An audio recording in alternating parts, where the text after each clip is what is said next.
Doctor Manmohan Singh ji के निधन पर बहुत ही अफसोस हुआ। वो मेरे ख्याल में देश के पहले प्रधानमंत्री थे जो इकोनॉमिस्ट, और उनकी छाप पूरी दुनिया में पड़ी।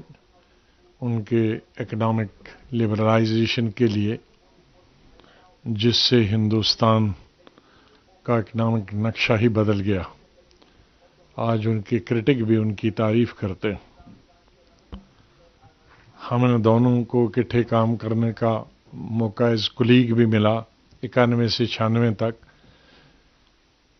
नरसिम्हा राव जी की गवर्नमेंट में हम दोनों कैबिनेट मिनिस्टर थे। It's a very tragic, hold on, please.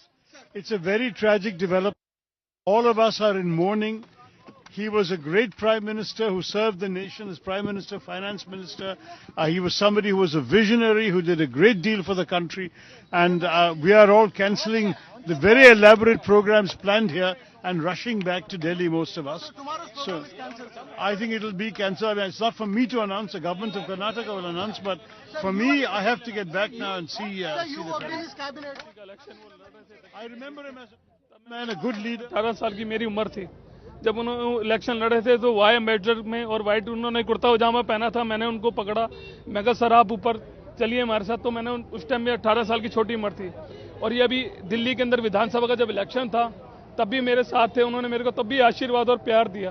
तो हम डॉक्टर मनमोहन सिंह जी का आशीर्वाद और प्यार नहीं भूल सकते। ये सच है हमारे सामने। जो इस देश के लिए डॉक्टर मनमोहन सिंह जी ने करा है उसको हम भुला नहीं सकते। यादें ये थी जब वो दक्षिण दिल्ली में इलेक्शन लड़ते, मेरे क्षेत्र से रजौरी गार्डन तिलहट से लड़े थे इलेक्शन। मेरी 18 साल की उम्र थी, मैं बहुत छोटा था। अम्बेडकर गाड़ी में आए तो मैंने गाड़ी का दरवाजा खोला, कहते बेटा, मैं कहा सर मैं आपको पकड़ के ले जाना चाहता हूँ, मेरे पास फोटो है सब चीज की। फिर उसके बाद जब वो हो गया था इलेक्शन, वो थोड़ा सा हार गए मल्होत्रा जी के बाद। उसके बाद जब वो विधानसभा का इलेक्शन हुआ तो मैं विधानसभा के इलेक्शन में उनके पास आया, कहते बेटा, मैं कहा बाबूजी मैं वही छोटा सा लड़का हूँ जिसको आपने आशीर्वाद दिया। मेरा नाम अनवर मिर्जा, रजौरी गार्डन।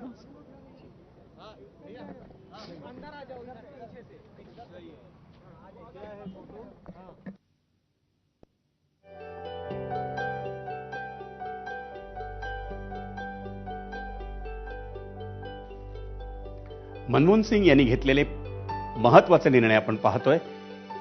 पहिला निर्णय, माहिती अधिकार कायदा, आधार कार्ड।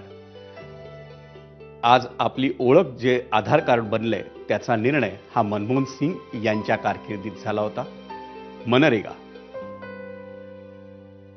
शिक्षण हक्क कायदा,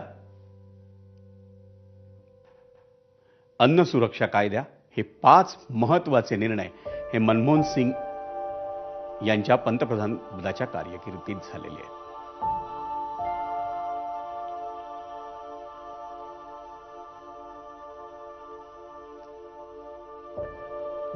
आणि माजी पंतप्रधान मनमोहन सिंग यांच्या निधनानंतर विविध राजकीय नेत्यांनी एबीपी माझाला आपल्या प्रतिक्रिया दिल्या, आपल्या भावना एबीपी माझाशी बोलताना त्यांनी व्यक्त केल्या।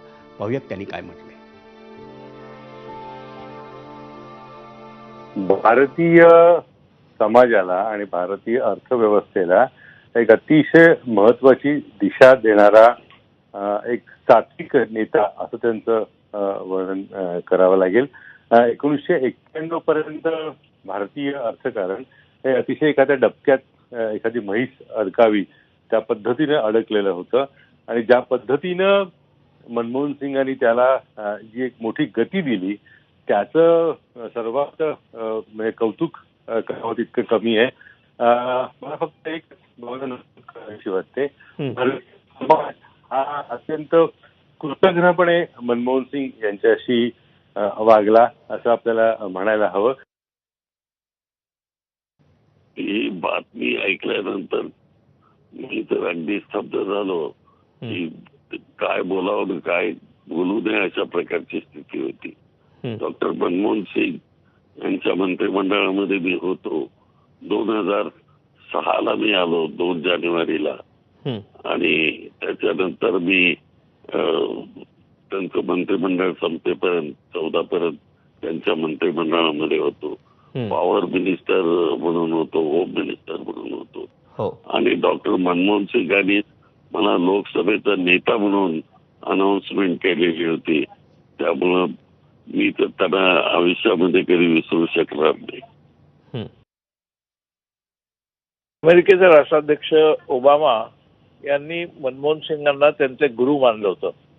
इतकंच नाही तर त्यांनी असंही म्हटलं होतं की जगात त्यावेळेला म्हणजे ते अध्यक्ष असताना इतकं आर्थिक ज्ञान असलेला दुसरा कोणताही राष्ट्रप्रमुख कोणत्याही देशात नाही. आता त्यांचे अर्थतज्ञ असणं हे जगाला सगळ्यांना मान्य आहे आणि माहिती आहे. हो. परंतु अर्थतज्ञ जगात खूप आहेत. ते काही डॉक्टर मनमोहन सिंग एकटेच नाहीत. डॉक्टर मनमोहन सिंग काही नोबेल विजेते नाहीयेत. तेव्हा त्यांच्यापेक्षाही जास्त किंवा त्यांच्या एवढेच विद्वान अर्थशास्त्रामधले लोक इतरही आहेत. मुद्दा तो नाहीये. इतका विद्वान अर्थतज्ञ आपल्या देशाचा पंतप्रधान म्हणून सोनिया गांधींनी नियुक्त केला. अतिशय दुःख झालेलं मनमोहन सिंग साहेबांच्या निधनाची बातमी आता आली आणि सगळ्या जुन्या आठवणी समोर आल्या. शंकरराव चव्हाण साहेब आणि त्या देवांनीही मनमोहन सिंग साहेबांनी नरसिंहरावजींच्या मंत्रिमंडळात एकत्रितपणे काम केलंय. व्यक्तिगत पातळीवर दोघांची अतिशय जवळीक स्थिती संबंध चांगले राहतात.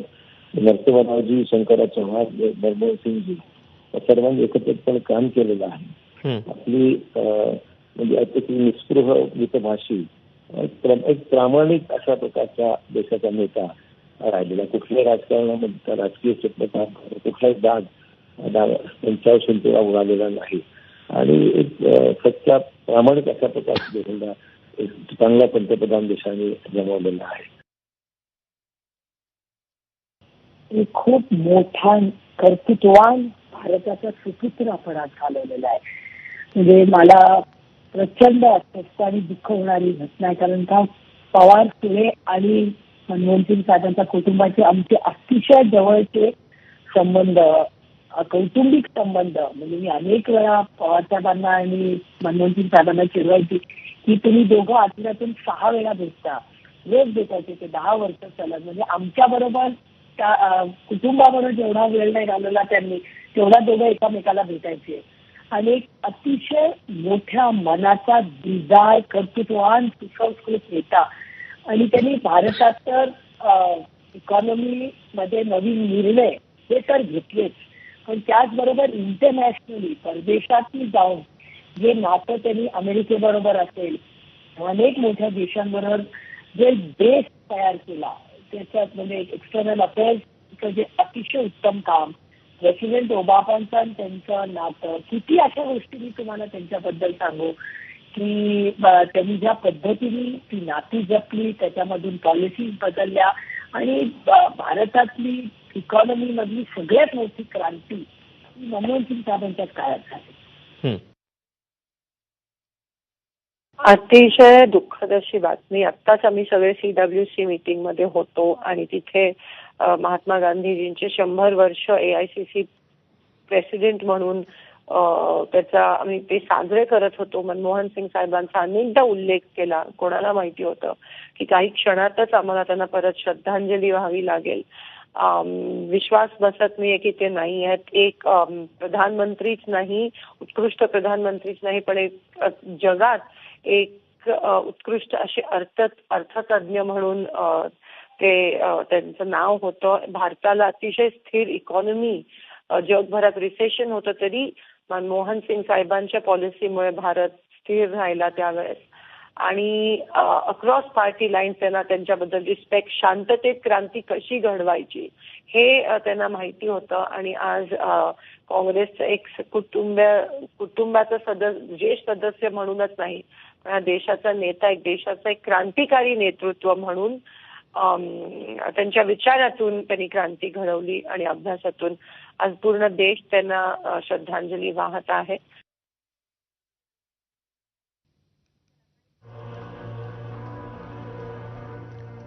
माजी पंतप्रधान डॉक्टर मनमोहन सिंग यांच्या निधनानंतर पंतप्रधान नरेंद्र मोदींनी एक्सवर काय पोस्ट केले आणि आपल्या भावना व्यक्त केल्या त्या आपण आता पाहूया.